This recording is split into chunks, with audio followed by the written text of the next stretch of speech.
चलिए तो स्टार्ट करते हैं फिर आज की क्लास। सो हेलो एवरीवन, सबसे पहले सभी स्टूडेंट्स को गुड इवनिंग। एक बार सभी लोग मुझे बताओ मेरी आवाज सभी को आ रही है? चैट बॉक्स में यस टाइप करके बताओ एक बार, सभी को मेरी आवाज क्लियर है? एक बार चैट बॉक्स में यस टाइप करके बताइए। ठीक है, तो शुरू कर लेते हैं फिर आज की क्लास। तो आपके एग्जाम से पहले हम लोग रिवीजन कर रहे थे, और रिवीजन से पहले हम लोग अपना सिलेबस कवर कर रहे थे, जिसमें हमने द्विघात समीकरण पढ़ रहे थे। चैप्टर नंबर 4 को हम लोग पढ़ रहे थे। तो जहां तक ये हो गया था उससे आगे अब हम लोग इसको करने वाले हैं। तो चैप्टर नंबर 4 में हम लोग पढ़ रहे थे द्विघात समीकरण का मानक रूप क्या होता है। मानक रूप का मतलब क्या होता है मैंने आपको बताया था, मैं जल्दी से रिवाइज करा देता हूँ कि सबसे पहले एक द्विघात समीकरण क्या होती है? कोई बताएगा एक द्विघात समीकरण क्या होती है? ऐसी समीकरण जिसकी अधिकतम घात 2 होती है वह द्विघात समीकरण कहलाती है। Very good. ऐसी समीकरण जिसमें अधिकतम घात, चर की अधिकतम घात कितनी हो? 2 हो, या ऐसी समीकरण जिसकी घात 2 हो, उसको हम द्विघात समीकरण कहते हैं। जैसे मैंने लिखा 3x² माइनस 5 बराबर 0। तो इसमें चर क्या है? इसमें चर है आपका x और उसकी अधिकतम घात 2 है। तो इसलिए ये क्या है? एक द्विघात समीकरण। ये क्या है? एक द्विघात समीकरण है। ठीक है, ये क्या है? एक द्विघात समीकरण है। अगर मैं इसको ऐसे लिख दूं, 5 माइनस 3x प्लस 4x² बराबर 5, तो इसमें भी चर की अधिकतम घात 2 है। चर क्या है? इसमें चर क्या होता है? जो अंग्रेजी वाले अक्षर होते हैं वो उनको हम चर बोलते हैं। ठीक है, तो चर क्या है? इसमें x, और उसकी अधिकतम घात कितनी है? 2 है। तो ये भी एक द्विघात समीकरण। ठीक है, मैंने लिखा 3x² माइनस 7x बराबर 5, तो इसमें भी चर की अधिकतम घात 2 है। ये भी एक द्विघात समीकरण है। सर तो ये है तो 7x की जगह 7y आ जाए तो? तब भी होगी। अभी क्योंकि आपके सिलेबस में एक चर वाली ही है तो हम एक चर वाली ही पढ़ रहे हैं। दो चर वाली आप 11th-12th में अगर मैथ पढ़ोगे तो वहां पर आप पढ़ोगे दो चर वाली। ठीक है, तो ये तब भी ये द्विघात समीकरण है। आपको चर की अधिकतम घात देखनी है। ठीक है, 10th क्लास में आपको क्या पढ़ रहे हो? सिर्फ एक चर वाली द्विघात समीकरण पढ़ रहे हो। 11th-12th में जाने के बाद आप दो चर वाली भी पढ़ोगे। ठीक है, तो हाँ, आ जाते हैं अपने पॉइंट पर। तो द्विघात समीकरण क्या है? जिसमें चर की अधिकतम घात 2। अब मैंने आपको ये बताया था कि भाई ये भी एक द्विघात समीकरण, ये भी एक द्विघात समीकरण, ये भी एक द्विघात समीकरण, लेकिन ये तीनों लिखी हुई अलग अलग तरीके से है ना? ये अलग तरीके से लिखी हुई है। अलग तरीके से कैसे लिखी हुई है? देखो, इसमें x की घात 2 पहले आ रहा है, इसमें x की घात 2 यहाँ आ रहा है, इसमें x की घात 2 पहले आ रहा है और बराबर के इधर 5 आ रहा है। तो ये तीनों ही द्विघात समीकरण, लेकिन तीनों अलग अलग तरीकों से लिखी हुई है। तो जो हमारे मैथमेटिशियन थे, जो हमारे गणितज्ञ थे, उन्होंने द्विघात समीकरण को लिखने का एक निश्चित तरीका बताया। उन्होंने ये कहा कि आप स्टैंडर्ड तरीके से उसको लिखोगे। ठीक है, अब ऐसा है ना भाई, अगर 100 लोग हैं तो इसको 100 तरीके से लिख सकते हैं। ठीक है, तो एक निश्चित तरीका या एक मानक रूप या एक स्टैंडर्ड फॉर्म हमें दी गई मैथमेटिशियंस के द्वारा, और वो जो स्टैंडर्ड फॉर्म होती है, वो जो निश्चित रूप होता है, उसी को हम द्विघात समीकरण का मानक रूप कहते हैं। और वो मानक रूप क्या होता है? ax² plus bx plus c बराबर 0। कहने का मतलब क्या है कि द्विघात समीकरण जब भी आप लिखोगे, सबसे पहले x² वाले पद को लिखोगे, फिर x वाले पद को लिखोगे, फिर अचर को लिखोगे, फिर बराबर आएगा, और फिर इस तरफ हमेशा 0 आएगा।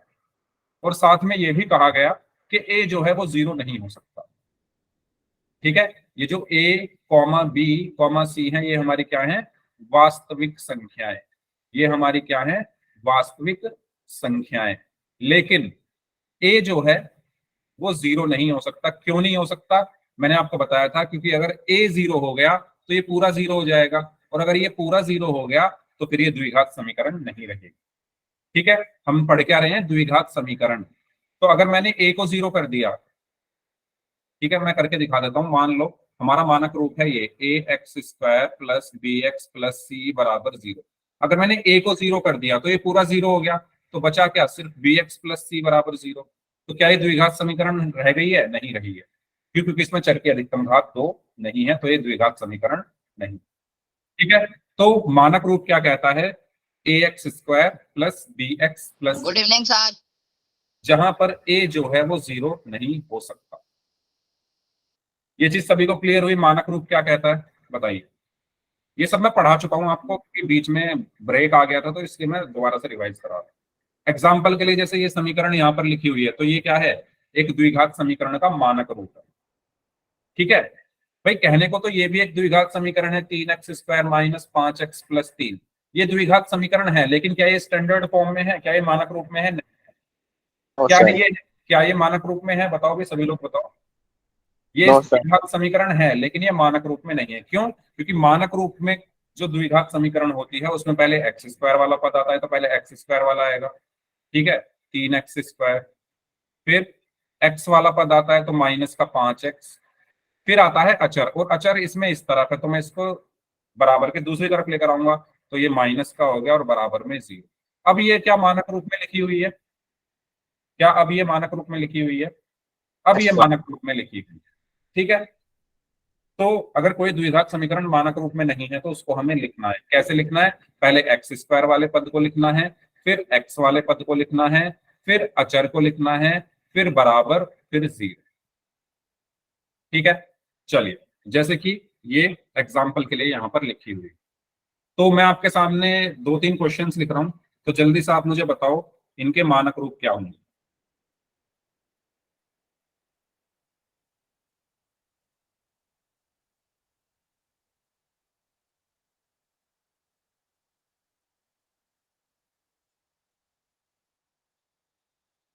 बताइए, सबसे पहले पहले वाले समीकरण का मानक रूप क्या होगा? क्या ये मानक रूप में लिखी हुई है? पहले ये बताओ, यस और नो चैट बॉक्स में आंसर दें सभी लोग। क्या पहले वाली समीकरण मानक रूप में है? मानक रूप क्या होता है? ax² plus bx plus c बराबर 0, जहां पर a जो है वो 0 नहीं है, ये हमारा मानक रूप होता है। नहीं लिखी हुई है तो बताओ इसका मानक रूप क्या होगा, कैसे लिखोगे? 5x² माइनस x माइनस 5 -5 या +5? Plus 5 sorry. सर +5 प्लस बराबर 5। 0, बराबर 0 भी तो आएगा, है ना भाई। मानक रूप में क्या आता है? पहले आता है x² वाला पद, तो x, इसमें देखो बीच में बराबर का निशान है, और बराबर के निशान के इस तरफ आएंगी सारी चीजें, और इस तरफ आएगा 0। अब इस तरफ जो आएगा वो पहले आएगा x² वाला पद, तो मैं बराबर का निशान ये ना, इसको मैं इस तरफ ले जाऊंगा क्योंकि सबसे पहले यही आएगा, और ये बराबर के दूसरी तरफ जाकर प्लस का हो गया। फिर क्या आता है? x वाला पद, तो x भी इधर है तो इसको भी मैं इस तरफ लेकर जाऊंगा, तो ये -x हो गया। फिर आता है अचर, तो अचर तो अपनी जगह है ही, +5, फिर बराबर है, और इस क्योंकि ये दोनों जो हैं दूसरी तरफ चले गए तो यहाँ पर क्या बचा? 0, तो ये मानक रूप हो गया। ठीक है, क्लियर हुआ सभी को ये मानक रूप कैसे निकाला मैंने? ऐसे ही इसका बताइए, इसका मानक रूप क्या होगा? दूसरे वाले का मानक रूप क्या होगा? 3x² माइनस वो -4x प्लस 2 इक्वल 0। +2 या -2? -2 सर -2। -2, very good. तो पहले क्या आता है? x² वाला पद, तो देखो x² वाला ही आ रहा है पहले, फिर आता है x वाला, तो मतलब इसको इधर लाना पड़ेगा बराबर के इस तरफ, ये इधर प्लस का है तो इधर आकर माइनस का हो गया, फिर -2 अपनी जगह है, बराबर में 0। ठीक है, इसका मानक रूप बताइए। 7x² minus 5x plus 3। Very good, पहले x² वाला तो 7x² आ गया, फिर x वाला तो माइनस का 5x आ गया, फिर अचर यानी प्लस का 3, और बराबर में 0। तो सबको क्लियर है मानक रूप का मतलब क्या है? पहले x² वाले पद को लिखना है, फिर x वाले पद को लिखना है, फिर अचर को लिखना है, फिर बराबर लगानी है, और फिर 0 लगाना है। ठीक है, तो इस तरीके से हम किसी भी द्विघात समीकरण को मानक रूप में लिखते हैं। ओके, तो कुछ क्वेश्चंस हो रहे हैं उनको करते हैं सॉल्व। चलिए, इसको सॉल्व करना है। आपको एक द्विघात समीकरण दी हुई है, x-1 का होल स्क्वायर प्लस 4 बराबर 2x-3। इसको मानक रूप में लिखना है, और आपको क्या बताना है? a, b और c के मान बताने, a, b और c के मान बताने। तो कैसे करेंगे? सबसे पहले हमें इसको थोड़ा सॉल्व करना पड़ेगा। सॉल्व कैसे करेंगे? देखो, सबसे पहले यहाँ पर क्या लिखा आ रहा है? x-1 का होल स्क्वायर, मुझे इसको एक्सपेंड करना पड़ेगा, मुझे इसका विस्तार करना पड़ेगा, मुझे इसको खोलना पड़ेगा। खोलेंगे कैसे? यहाँ पर कौन सा सर्व समीकरण में लगा सकता हूँ? ए माइनस बी का होल स्क्वायर हमने पढ़ा है बराबर होता है A square plus B square minus 2ab के।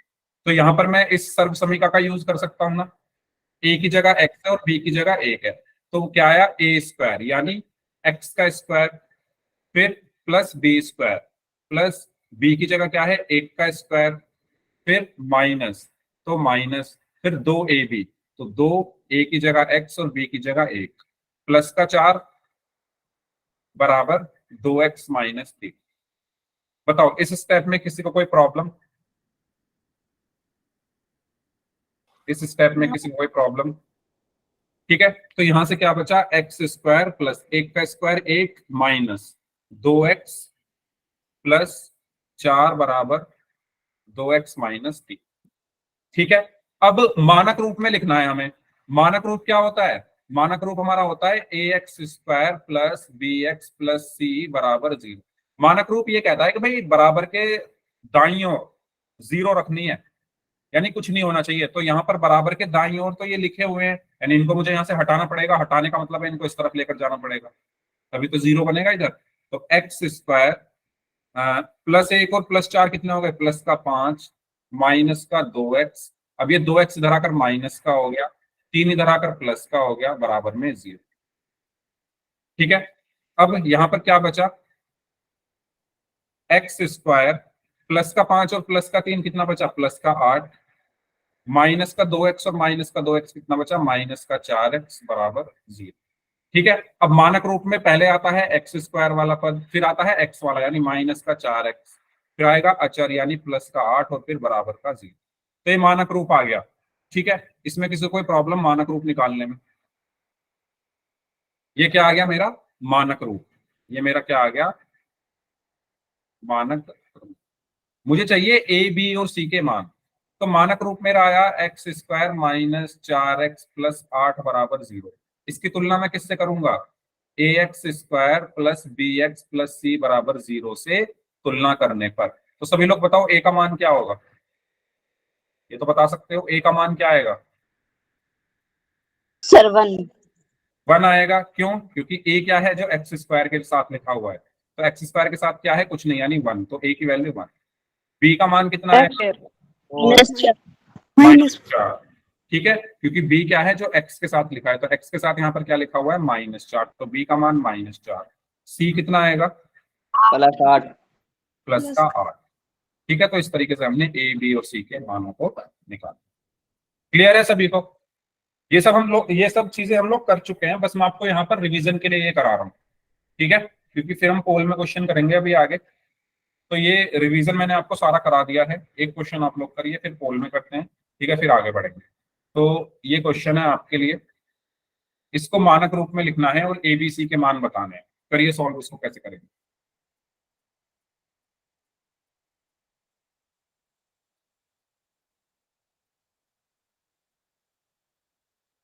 करिए सभी स्टूडेंट्स इसको सॉल्व।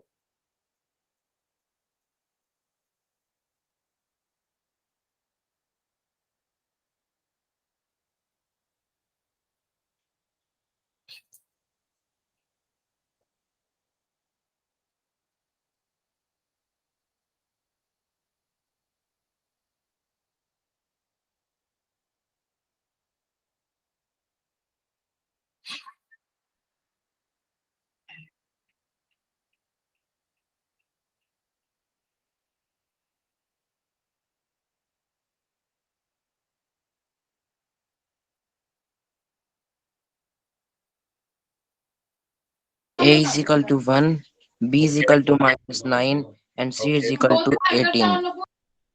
ठीक है, A is equal to 1, B is equal to -9, C is equal to 18. Okay, बाकी लोग भी सॉल्व करें।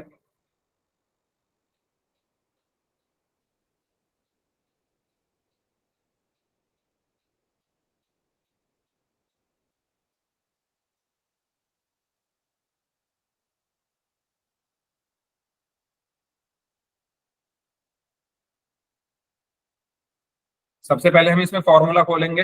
ठीक है, सर्वसमी का हमें पता है क्या होती है? ए माइनस बी का whole square is equal to क्या होता है, A square plus B square minus 2ab, ये होता है। ठीक है, तो ए की जगह यहाँ पर x है, बी की जगह 3 है। भाई अगर मैं इसकी तुलना करूं a माइनस बी के होल स्क्वायर से, तो a की जगह x माइनस बी की जगह 3 का होल स्क्वायर किसके बराबर होगा, पहले आता है a का स्क्वायर, a की जगह क्या है x, यहाँ चलो मैं करके दिखा देता हूँ। मुझे क्या खोलना है, x माइनस 3 के होल स्क्वायर को खोलना है। तो a की जगह क्या है x, यानी x का स्क्वायर प्लस b की जगह क्या है, b की जगह है 3, यानी 3 का स्क्वायर माइनस 2, a की जगह क्या है x और b की जगह क्या है 3। तो इसको ओपन करने के बाद क्या आया, x square plus 9 minus 6x, यही आएगा। बताओ इसमें किसी को कोई प्रॉब्लम है क्या, सर्व समीकरण कैसे लगाते हैं ये सबको पता है। Yes, sir. तो मैंने यहाँ पर x माइनस 3 का होल स्क्वायर खोलने पर क्या आया, यहाँ पर एक्स स्क्वायर प्लस 9 माइनस का 6x प्लस 4 बराबर 3x माइनस 5।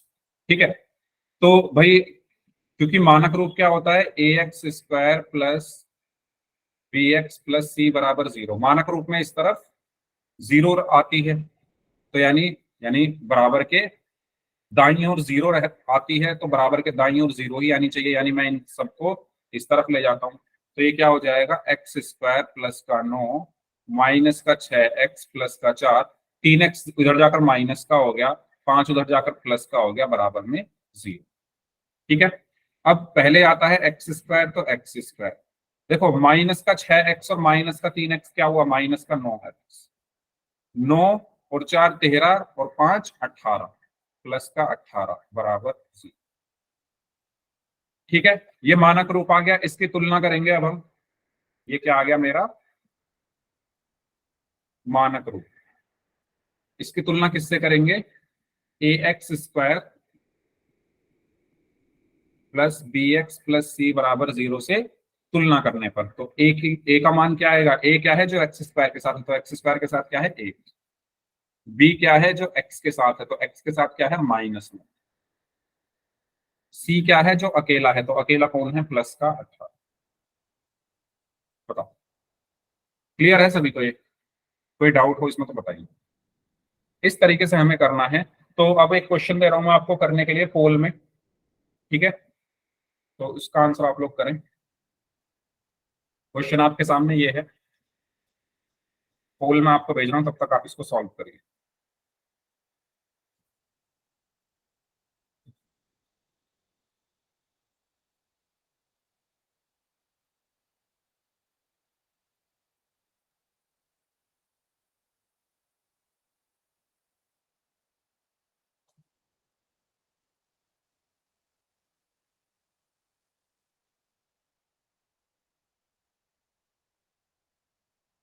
पोल मैंने आपको भेज दिया है, तो सभी स्टूडेंट्स पोल सेक्शन में जाकर इस क्वेश्चन का आंसर कर सकते हैं।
इस टाइम क्लास में 38 स्टूडेंट्स हैं, तो सभी बच्चे आंसर करेंगे इस क्वेश्चन का ध्यान से।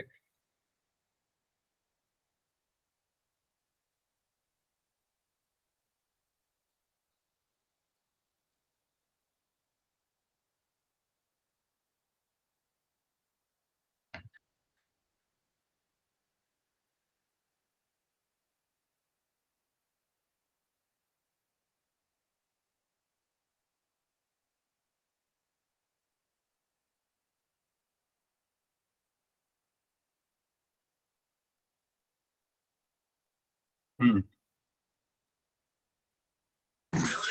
have done, sir. ओके,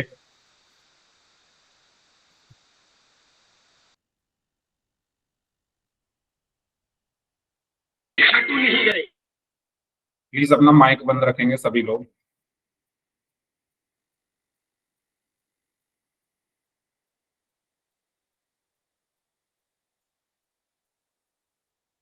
पंद्रह बच्चों का आंसर आ चुका है, 16 बच्चों का आंसर आ चुका है।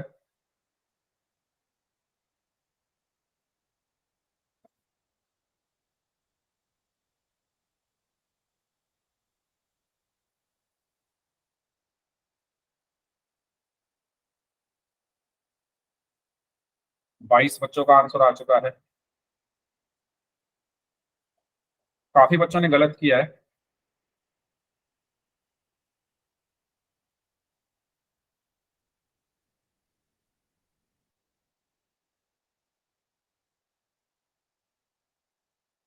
छब्बीस बच्चों का आंसर आ चुका है। चलिए लास्ट 30 सेकेंड्स जो लोग बच गए हैं। 27 बच्चों का आंसर आ चुका है।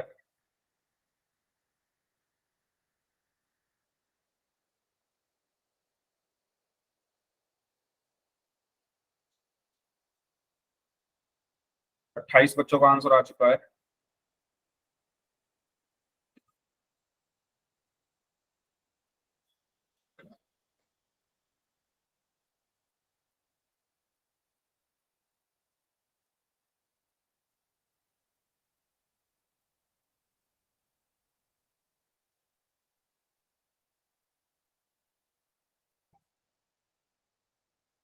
चलिए लास्ट 5 सेकेंड्स। 5 4 3 2 1। बहुत सारे बच्चों ने सी को आंसर दिया है। 11 बच्चे ऐसे हैं जिन्होंने सी को आंसर दिया है, 13 बच्चे ऐसे हैं जिन्होंने ए को आंसर दिया है। तो भाई सी कैसे आया आंसर, कोई बताएगा मुझे सी कैसे आया? जिन्होंने सी को आंसर दिया है स्पेशली वो कोई दिखाएगा कैसे किया आपने सॉल्व, जिन्होंने सी आंसर दिया है।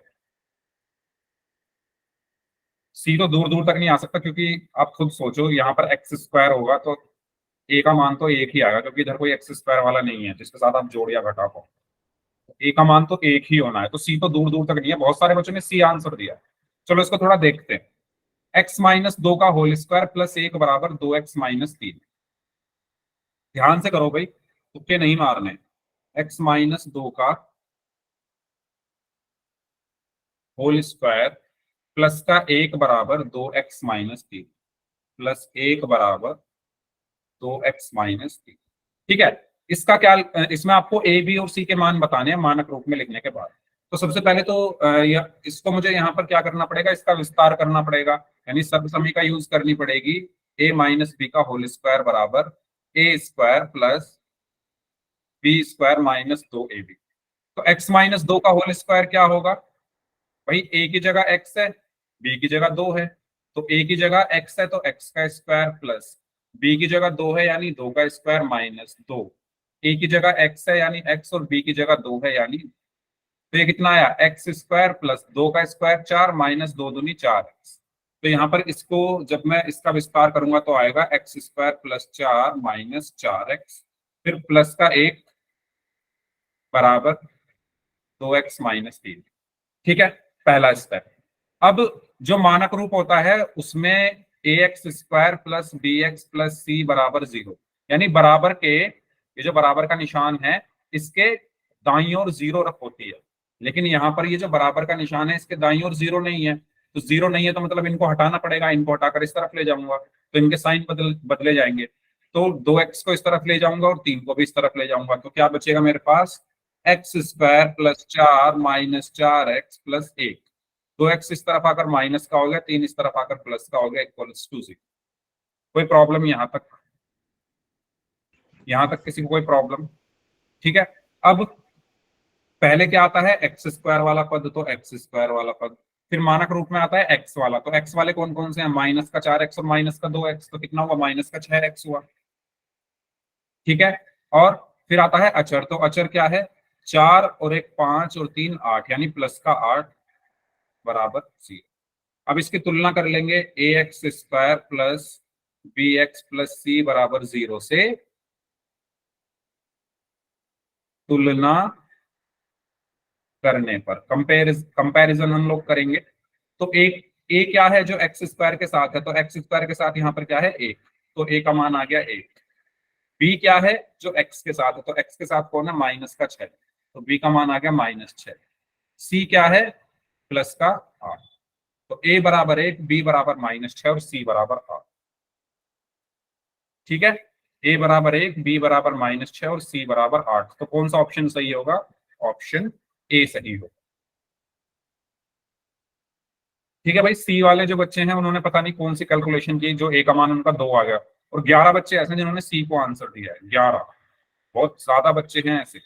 13 बच्चों ने इसको आंसर दिया था, बाकी 2-3 बच्चों ने इसको दिया था और 4 बच्चों ने इसको, कुछ ऐसा ही था। ठीक है, तो भाई ध्यान से करो थोड़ा, अभी अभी एग्जाम्स आप लोग देकर आए हो और आप लोगों ने ये पढ़ा भी होगा चैप्टर खुद से। चलो तो आगे बढ़ते हैं। अब हम बात करते हैं द्विघात समीकरण के मूल या हल क्या होते हैं। तो द्विघात समीकरण के मूल क्या होते हैं, अगर मैं एक द्विघात समीकरण यहाँ पर लिखूं, मान लो मैंने एक द्विघात समीकरण लिखी 3x स्क्वायर माइनस 5 बराबर 0। मैं आपसे ये कहूं, चलो 5 की जगह यहाँ पर कुछ ऐसा नंबर लिख लेते हैं जो आसानी से कैलकुलेट हो जाए। 3x स्क्वायर माइनस 27 बराबर 0 लिख दिया, और मैं आपसे ये कहूं कि भाई इसके मूल क्या होंगे। सबसे पहले परिभाषा समझते हैं, मूल की परिभाषा क्या होती है, मूल या हल भी हम लोग बोल सकते हैं। मूल या हल का मतलब क्या होता है, सबसे पहले मतलब समझते हैं, निकालेंगे तो बाद में। तो मूल या हल चर का वो मान होता है जिसको रखने पर LHS और RHS बराबर आ जाए। ठीक है, मूल या हल क्या होता है, चर का मान। मूल या हल क्या होते हैं, चर क्या है इसमें x, यानी x का वो मान जिसको रखने पर LHS और RHS बराबर आ जाए, तो उसको हम क्या कहते हैं, उस समीकरण का मूल या हल कहते हैं। बात समझ में आई सभी को।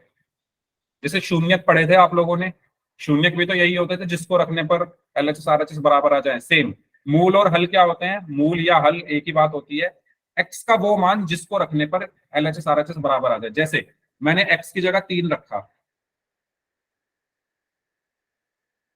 मैंने इसमें x की जगह 3 रखा, तो 3 गुना 3 का स्क्वायर हो गया -27 बराबर 0। 3 गुना 3 दिया 9 -27 बराबर 0। 3 27 -27 बराबर 0। 27 -27 0 बराबर 0। तो LHS RHS बराबर आ गए ना। कब आए बराबर, जब मैंने इस समीकरण में x की जगह 3 रखा। भाई ये LHS और RHS बराबर कब आए, जब मैंने x की जगह 3 रखा, तो ये x बराबर 3 क्या है, इसका मूल है, मूल या हल है। ठीक है, ऐसे ही अगर मैं x बराबर -3 रख दूं, ऐसे ही मैं x बराबर अगर -3 रख दूं, तो क्या होगा यहाँ पर, 3 गुना x की जगह -3 का स्क्वायर -27 बराबर 0। तो 3 गुना -3 का होल स्क्वायर क्या होगा 9 -27 बराबर 0। 3 27 -27 बराबर 0 और 0 बराबर 0। तो देखो फिर से LHS RHS बराबर आ रहे हैं। कब आए LHS RHS बराबर, जब मैंने x की जगह -3 रखा। ठीक है, तो यहां से आपको क्या पता चला कि x का वो मान जिसको रखने पर LHS RHS बराबर आ जाए, वो क्या होते हैं, मूल या हल होते हैं। तो x बराबर -3 भी इसका क्या होगा, मूल या हल होगा। तो किसी भी द्विघात समीकरण के कितने मूल या हल होते हैं, तो आपके एग्जाम में भी क्वेश्चन आया है, हाफ ईयरली में सत्य असत्य में ट्रू फॉल्स में आया था ना कि द्विघात समीकरण का एक मूल होता है, तो उसका आंसर क्या होगा, फॉल्स। द्विघात समीकरण के कितने मूल होते हैं, 2 मूल होते हैं। द्विघात समीकरण के 2 मूल होते हैं, 2 हल होते हैं। तो एक तो इसका हल क्या है 3 और एक -3। बात समझ में आई सभी को। अभी सिर्फ आप ये समझो डेफिनेशन क्या है, जिस मूल या हल की, चर का वो मान जिसको रखने पर LHS RHS बराबर आ जाए। जैसे ये 0 बराबर 0 आ गया, ये भी 0 बराबर 0 आ गया। कब आया, जब मैंने x की जगह 3 रखा और x की जगह -3 रखा। और किसी भी द्विघात समीकरण के कितने मूल होते हैं? 2 मूल होते हैं। ठीक है, चलो अगर इसमें किसी को कोई डाउट हो तो पूछ लीजिए, अब फिर हम कुछ और क्वेश्चन इसके करेंगे और क्लियर होगा आपको। तो किसी समीकरण के मूल का मतलब क्या होता है? समीकरण में उपस्थित चर का मान निकालना। हमने यहाँ पर क्या करना है, x का मान ही तो निकाल कर रखा है, ये 3। ठीक है, तो चर का मान निकालना। और समीकरण का मूल क्या करता है? समीकरण को संतुष्ट करता है। मतलब कहने का ये है कि LHS और RHS बराबर आ जाते हैं। अभी मैंने आपको करके भी दिखाया। तो समीकरण का मूल क्या होता है? वो समीकरण के LHS और RHS को बराबर कर देता है। ठीक है, बहुत सारे क्वेश्चन है, उनको हम लोग करते हैं। जैसे आप इसका आंसर बताइए, क्या x बराबर 3 इसका मूल है? कैसे चेक करोगे? यस सर है। कैसे? सर 4 बराबर आ रहे हैं। सर तो आपने x की जगह 3 रखना है। ठीक है भाई, मैंने बताया मूल क्या होते हैं? चर का वो मान जिसको रखने पर LHS RHS बराबर आ जाए। तो समीकरण क्या है मेरी? 2x - 2 बराबर 4। तो इसमें हम x बराबर 3 रख के देख लेते हैं ना। अगर रखने पर LHS RHS बराबर आ रहे हैं तो ये मूल होगा, नहीं आ रहे हैं तो नहीं होगा। तो रख के देखते हैं। 2 × 3 - 2 बराबर 4। 2 × 3 कितना हुआ? 6 - 2 बराबर 4। 6 - 2 4 बराबर 4। तो LHS RHS बराबर आ रहे हैं। LHS और RHS बराबर आ रहे हैं, 4 बराबर 4 आ रहा है। यानी मैं क्या कहूंगा, x बराबर 3 समीकरण 2x - 2 बराबर 4 का एक मूल है।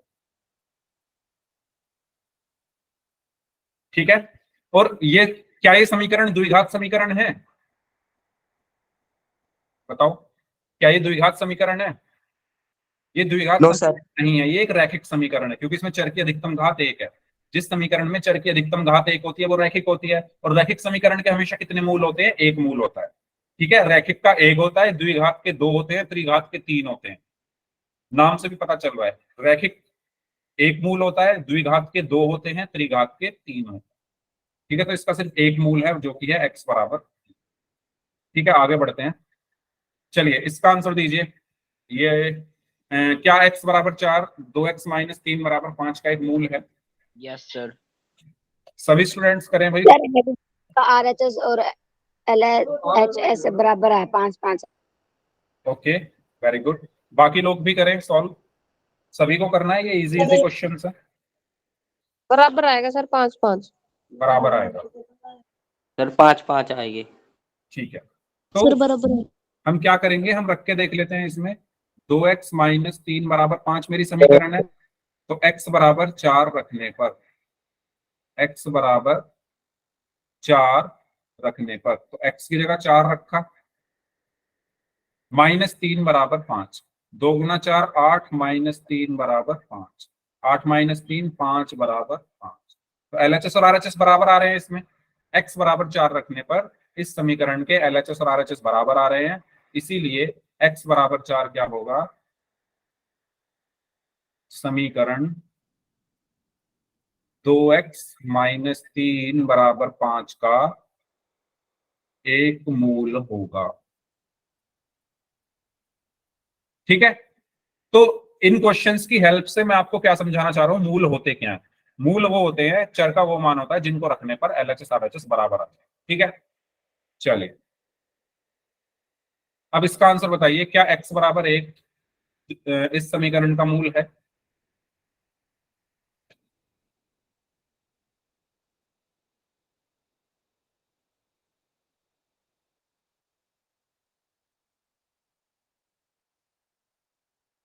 क्या x बराबर 1 इस समीकरण का मूल है?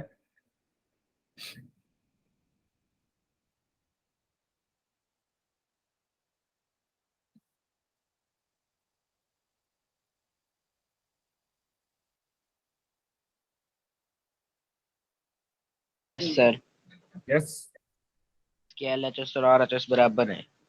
Okay, very good. तो हम इसमें क्या करके देखते हैं, x बराबर 1 रखने पर, x बराबर 1 रखने पर 2x² -3x + 1 बराबर 0। तो इसमें x बराबर 1 रखा, -3 × 1 + 1 बराबर 0। तो 2 गुना 1 - 3 एकम 3 + 1 बराबर 0। 2 एकम 2 -3 + 1 बराबर 0। 2 - 3 क्या होगा? -1 + 1 बराबर 0। और -1 और +1 0 बराबर 0। तो LHS और RHS बराबर आ रहे हैं, 0 और 0 आ रहे हैं ना दोनों। तो मैं क्या कहूंगा कि x बराबर 1 इस समीकरण का मूल है। ठीक है, सर क्लियर है सभी को? नहीं दिख रहा बोर्ड? दोबारा ज्वाइन करके देखो, क्योंकि बाकी लोगों को तो दिख रहा है ना, सभी को, बाकी सबको दिख रहा है ना? ठीक है, चलो आगे बढ़ते हैं। इसका आंसर दीजिए। x बराबर -1 और 2, आपको दोनों चेक करने हैं। पहले -1 रख के चेक करो, फिर 2 रख के चेक करो, और बताओ क्या ये दोनों इस समीकरण के हल हैं। हल या मूल एक बात होती है, मैंने आपको बताया, चाहे आप मूल बोल दो या हल बोल दो, एक ही बात है। ठीक है, करिए।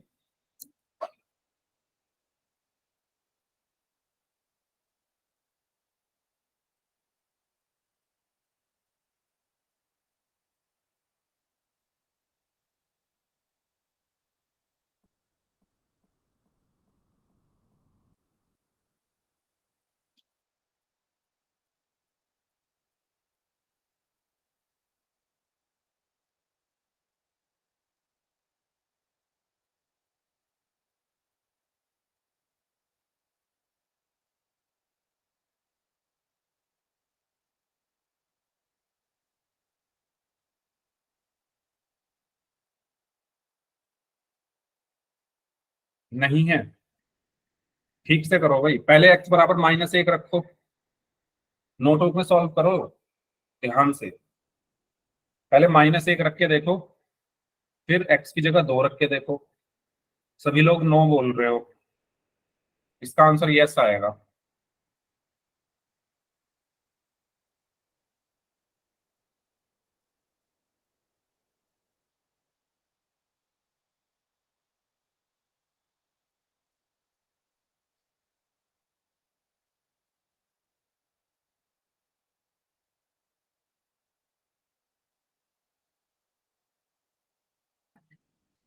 हम्म, भाई रख के देखते हैं। चलो पहले मैं रखता हूं x बराबर -1। समीकरण है मेरी x + 1 x - 2 बराबर 0। तो सबसे पहले x बराबर -1 रखने पर, x बराबर -1 रखने पर, x की जगह -1 रखेंगे, -1 +1 -1 -2 बराबर 0। -1 और +1 क्या होगा बताओ? -1 में 1 जोड़ोगे तो क्या आएगा? सर कट जाएगा। कट जाएगा, 0 आएगा। ठीक है, तो ये 0 हो गया। गुना -1 -2 क्या हुआ? -3 बराबर 0। 0 की -3 में गुना करोगे तो 0 ही आएगा, यानी 0 बराबर 0। तो आप क्या बोलोगे कि x बराबर -1 क्या होगा? इस समीकरण का मूल होगा। क्यों? क्योंकि LHS RHS बराबर आ रहे हैं, दोनों 0 आ रहे हैं। ठीक है, अब x बराबर क्या रखते हैं? 2 रख के देखते हैं। x बराबर 2 रखने पर, तो समीकरण क्या है हमारी? x + 1, ऊपर की तरफ लिखते हैं समीकरण। समीकरण है हमारी x + 1 × x - 2 बराबर 0। तो x की जगह 2 रखो, 2 + 1 2 - 2, 2 - 2 बराबर 0। 2 और 1 3, 2 - 2 0 बराबर 0। 3 गुना 0 0 बराबर। तो आप देखो, जब हमने x बराबर -1 रखा तब भी 0 और 0 आ रहे हैं, यानी LHS RHS बराबर आ रहे हैं। जब हमने x की जगह 2 रखा तब भी LHS RHS बराबर आ रहे हैं। तो जब इन दोनों को ही रखने पर LHS RHS बराबर आ रहे हैं, तो हम क्या बोलेंगे कि ये दोनों ही क्या हैं? इस समीकरण के हल हैं या मूल हैं। ठीक है, आप सभी लोग नो बोल रहे थे, बताओ सभी को क्लियर हुआ? क्यों नो आंसर इसका नहीं होगा? इसका आंसर क्या होगा? यस, ये इसके हल होंगे। ठीक है, इस तरीके से करना। चलिए आगे बढ़ते हैं। तो ये मैंने आपको बता ही दिया है, ये आपके एग्जाम में हाफ ईयरली में भी पूछा गया क्वेश्चन था, ट्रू फॉल्स में। अभी जो आपके हाफ ईयरली एग्जाम हुए हैं उसमें ये क्वेश्चन आया था। क्वेश्चन था कि किसी द्विघात समीकरण का एक मूल हो सकता है ना। तो सत्य और असत्य में आंसर दो। ठीक है, किसी द्विघात समीकरण के दो मूल होते हैं, एक नहीं होता, एक रैखिक के होते हैं। ठीक है, चलो, तो इस चीज में किसी को कोई डाउट है कि दो क्यों होते हैं? ये मैं आपको बता चुका हूं, अभी बताया था। ना भाई, सर। जितनी समीकरण की घात होती है ना उतने ही मूल होते हैं। अगर समीकरण में चर की अधिकतम घात एक है तो एक मूल होगा, चर की अधिकतम घात दो है तो दो मूल होंगे, चर की अधिकतम घात तीन है तो तीन मूल होंगे, चर की अधिकतम घात चार है तो चार मूल होंगे, चर की अधिकतम घात 20 है तो 20 मूल होंगे, 100 है तो 100 मूल होंगे। ठीक है, द्विघात समीकरण में चर की अधिकतम घात दो होती है तो द्विघात समीकरण के मूल कितने होते हैं? दो ही होते हैं। ठीक है, चलिए, तो पोल में करते हैं क्वेश्चंस। आपको ये बताना है कि x बराबर एक इनमें से किसका मूल है। ठीक है, चार ऑप्शंस हैं A B C D। आपको ये बताना है कि x बराबर एक इन चारों में से किसका मूल है। पोल में आपको भेज रहा हूं, तब तक आप सॉल्व करें।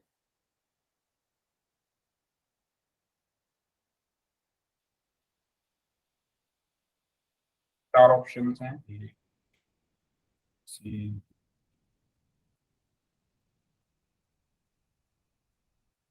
सर पोल ऑन कर दो।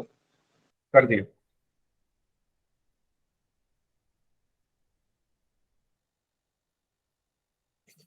x बराबर एक निम्नलिखित में से किस द्विघात समीकरण का एक मूल है। तो इसमें ज्यादा दिमाग नहीं लगाना आपको, आपको रख के देखना है। ऑप्शन ए क्या दिया हुआ है? एक्स स्क्वायर माइनस एक बराबर जीरो, तो एक्स की जगह एक रख के देख लो। अगर L H S R H S बराबर आ रहे हैं तो वो मूल होगा। ठीक है, नहीं है तो बी में रख के देखो, बी भी नहीं है तो सी में रख के देखो, सी भी नहीं है तो डी में रख के देखो। भाई बहुत इजी क्वेश्चन है, लेकिन सिर्फ 7 में से 3 बच्चों का ही सही है। अब इतने इजी इजी क्वेश्चन गलत करोगे तो वो वही बच्चे गलत कर सकते हैं जो जिनको या तो कुछ आता नहीं है, पढ़ते पढ़ाते कुछ नहीं है, या जो जिनको आता है लेकिन क्लास में एक्टिव नहीं है। बहुत आसान क्वेश्चन है। तो 11 में से सिर्फ 7 बच्चों का आंसर सही है।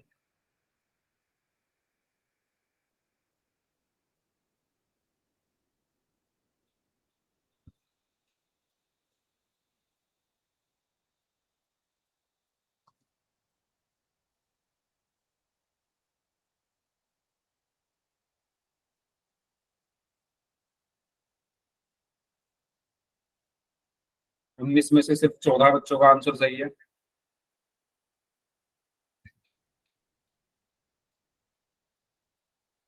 बाईस में से 16 बच्चों का आंसर सही है।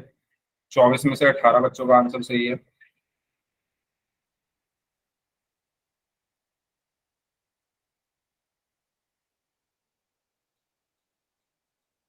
छब्बीस में से 19 बच्चों का आंसर सही है।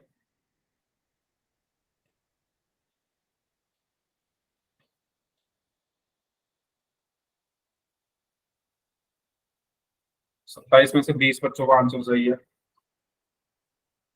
28 में से 20।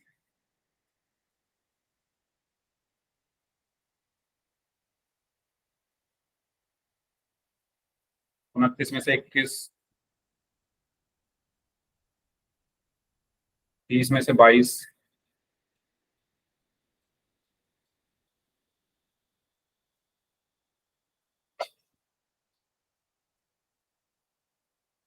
चलिए, लास्ट 15 सेकेंड्स। इतना टाइम नहीं लगेगा इस क्वेश्चन में।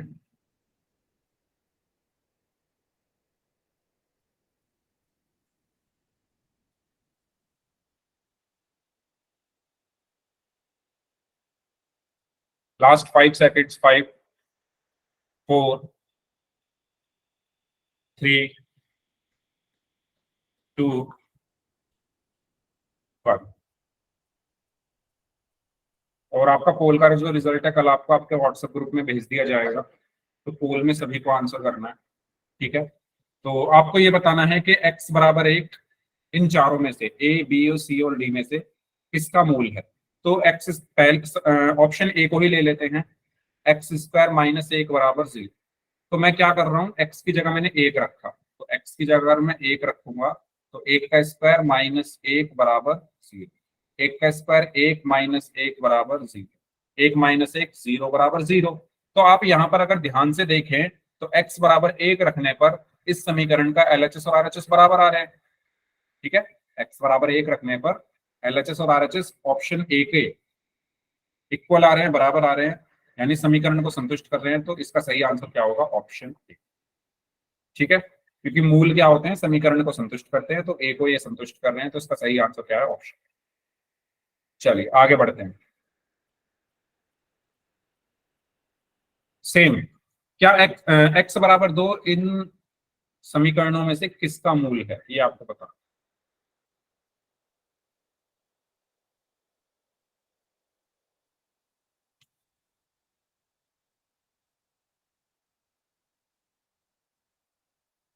चार ऑप्शंस हैं, ए बी सी और डी। करिए सर।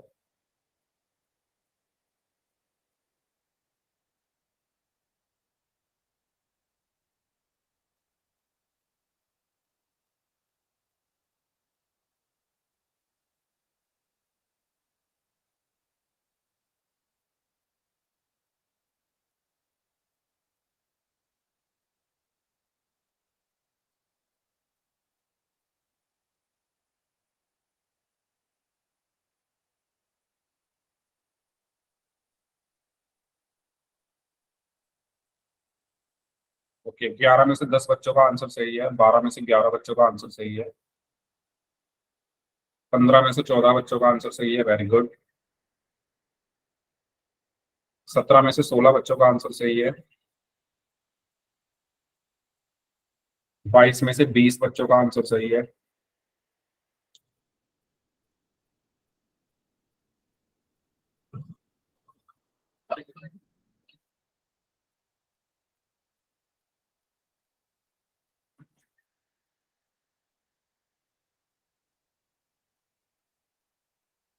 30 में से 23 बच्चों का आंसर सही है, 31 में से 23 बच्चों का आंसर सही है। चलिए लास्ट 15 सेकेंड्स जो लोग बच गए हैं।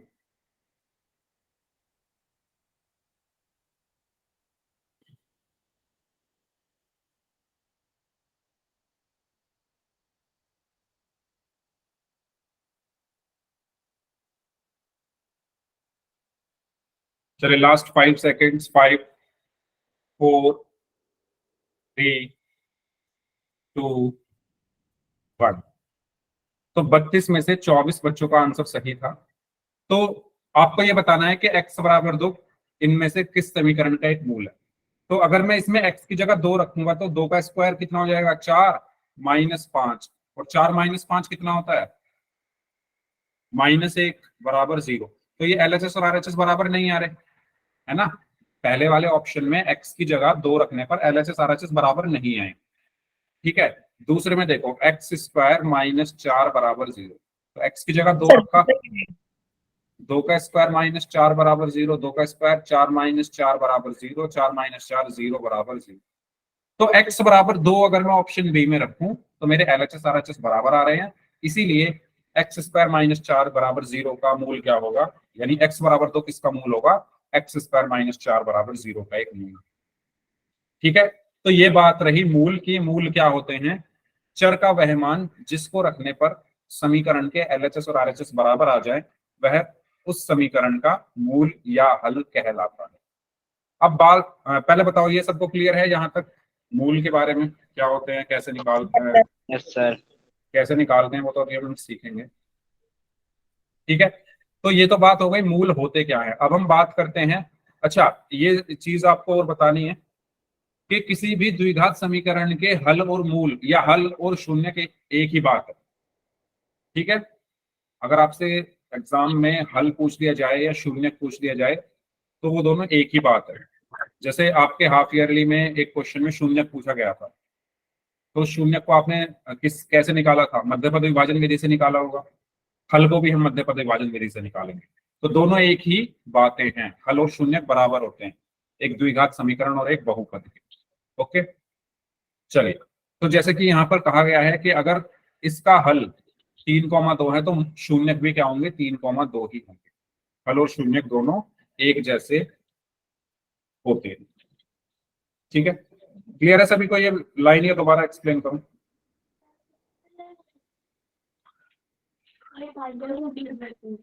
क्लियर है तो यस टाइप कर दो। माइक किसका ऑन है? प्लीज माइक बंद कर लो, माइक बंद कर लो भाई।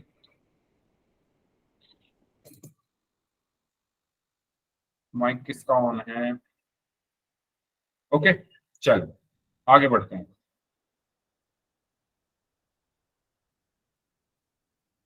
अब हम बात करते हैं कि हम निकालते कैसे हैं इनको।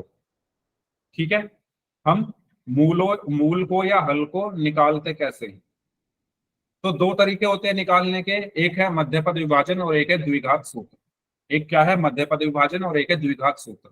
मध्यपद विभाजन आप पढ़ चुके हो, अभी आपने एग्जाम दिए हैं, पढ़ा था सभी ने सेकंड चैप्टर में मध्यपद विभाजन।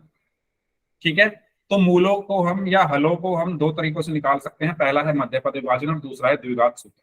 तो सबसे पहले हम बात करते हैं मध्यपद विभाजन की। तो फॉर एग्जाम्पल आपके सामने एक क्वेश्चन है, x square minus 5x plus 6 बराबर 0। इसको हल करना है, तो कैसे हल करेंगे?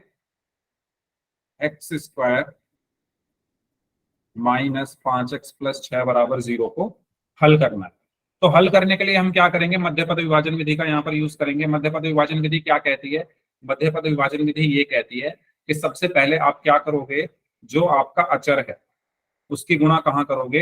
एक्स स्क्वायर के गुणांक में। भाई माइक बंद कर लो, बार बार मुझे बोलना पड़ रहा है।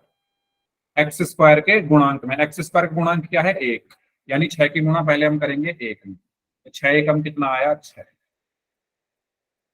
ठीक है, मध्यपद विभाजन यानी मध्य पद को हमें विभाजित करना है।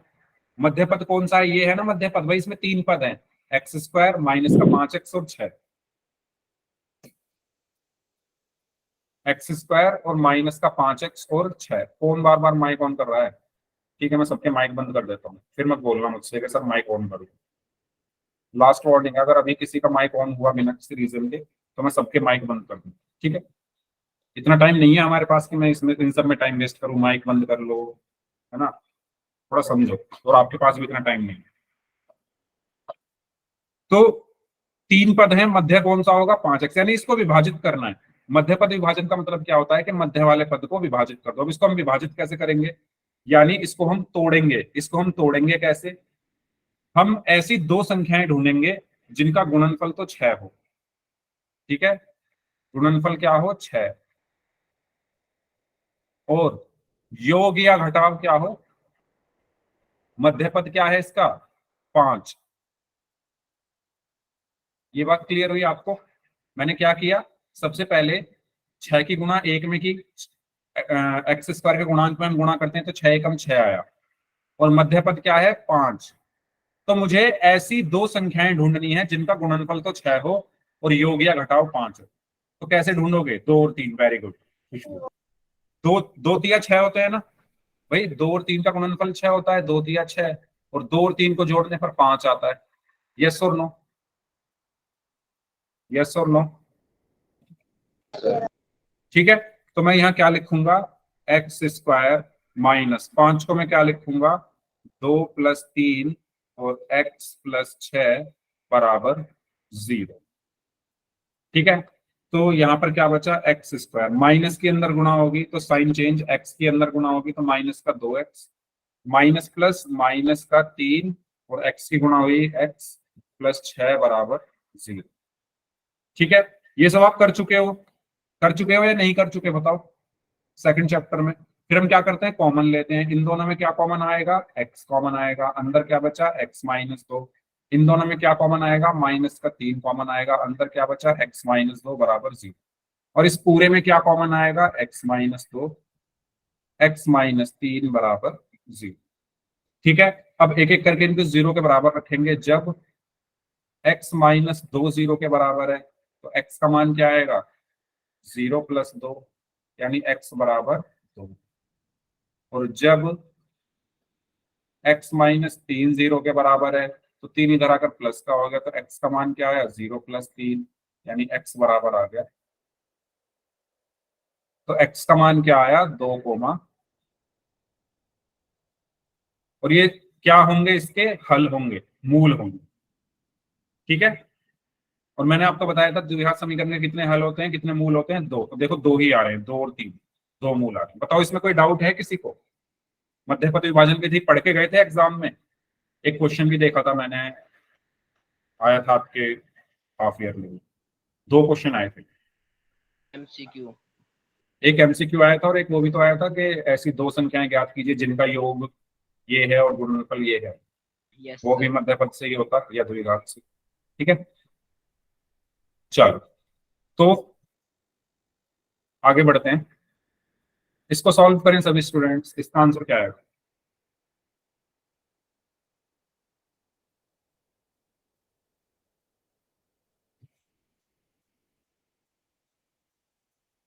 करिए सॉल्व इसको सभी लोग।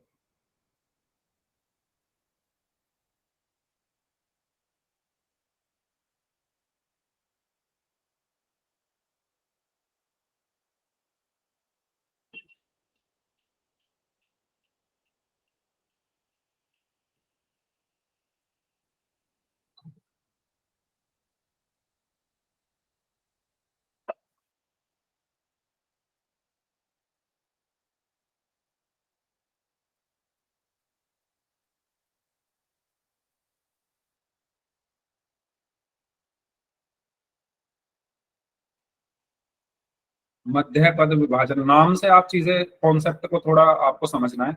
मध्य पद को विभाजन करना है, तोड़ना है। मध्य पद क्या है इसमें? माइनस का x, उसको तोड़ना है। और वो तोड़ोगे किसकी हेल्प से? जब 2 और 6 की गुणा, यानी इनकी गुणा करके जो आएगा उसकी हेल्प से। किनकी गुणा?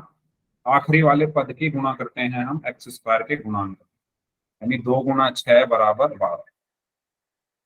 तो आपको मध्य वाले पद को ऐसे तोड़ना है, उन 2 संख्याओं में तोड़ना है जिनका गुणनफल क्या हो? 12 हो, और योग या घटाव क्या हो? मध्य में क्या लिखा हुआ है? माइनस का x, x का गुणांक क्या है? 1, यानी योग या घटाव अगर आपको 1 मिल जाए, ऐसी 2 संख्याएं ढूंढो जिनका गुणनफल 12 हो और योग या घटाव 1। एक तो है 2/3 और एक -1/2। Very good. तो भाई ऐसी 2 संख्याएं क्या हैं? 4 और 3 है ना, 4 या 12 होते हैं, और 4 में से 3 घटाओगे तो 1 आता है। यस और नो सभी लोग बताओ, ऐसी 2 संख्याएं कौन सी है जिनका गुणनफल 12 हो और योग या घटाव 1? ये कैसे आपको आएंगी चीजें? जब आप प्रैक्टिस करोगे, इसमें आप जितनी ज्यादा प्रैक्टिस करोगे उतना आपके माइंड में चलने लगेगा कि ऐसी 2 संख्याएं जिनका गुणनफल 12 हो। तो 4 या 12 होते हैं, 4 गुणा 3, और 4 योग या घटाव 1, यानी 4 - 3 1 होता है। तो यहाँ पर मैं क्या लिखूंगा? 6x² माइनस, यहाँ पर क्या लिखूंगा? 4 - 3 x -2 बराबर 0। तो यहाँ पर क्या बचा? 6x², माइनस के अंदर गुणा हुई तो -4, x की गुणा हुई तो x, फिर माइनस माइनस क्या हुए? प्लस, फिर 3, x की 3 में गुणा हुई तो 3x -2 बराबर 0। अब इन दोनों में क्या कॉमन आएगा? 2x कॉमन आया, बचा क्या? 3x -2। इन दोनों में क्या कॉमन आया? प्लस का 1 कॉमन आया, बचा क्या? 3x -2 बराबर 0। इस पूरे में क्या कॉमन आया? 3x -2 और 2x + 1 बराबर 0। अब एक एक करके हम रखते हैं। जब 3x -2 0 के बराबर है तो 3x बराबर क्या आएगा? 0 + 2, यानी 3x बराबर 2, यानी x बराबर 2/3। और जब 2x + 1 0 के बराबर, तब कितना आएगा? -1/। ठीक है, 2x ये बराबर 0 - 1, तो 2x बराबर -1, तो x बराबर क्या आया? -1/। ठीक है, तो x के मान क्या है? 2/3, -1/। क्लियर हुआ सभी को ये? ठीक है, तो इस तरीके से हमें करना है। अगली क्लास में आप लोग ये पढ़ के आओगे खुद से, मध्य पद विभाजन विधि। ठीक है, क्योंकि ये मैं पढ़ा चुका हूं, आप लोगों ने अभी भी एग्जाम भी दिया, आप लोगों ने पढ़ी होंगी ये सब चीजें। तो अगली क्लास में और ज्यादा क्वेश्चन हम लोग इसके करेंगे, पोल में करेंगे। ठीक है, तो ये आपको पढ़नी है, मध्य पद विभाजन विधि। बाकी होमवर्क जो है वो भी मैं आपका होमवर्क का लिंक आपके व्हाट्सएप ग्रुप पर भेज दूंगा, ठीक है। तो अब डाउट्स ले लेते हैं आप लोगों के। तो जिनके डाउट्स हैं वो लोग अपने डाउट्स पूछ लीजिए।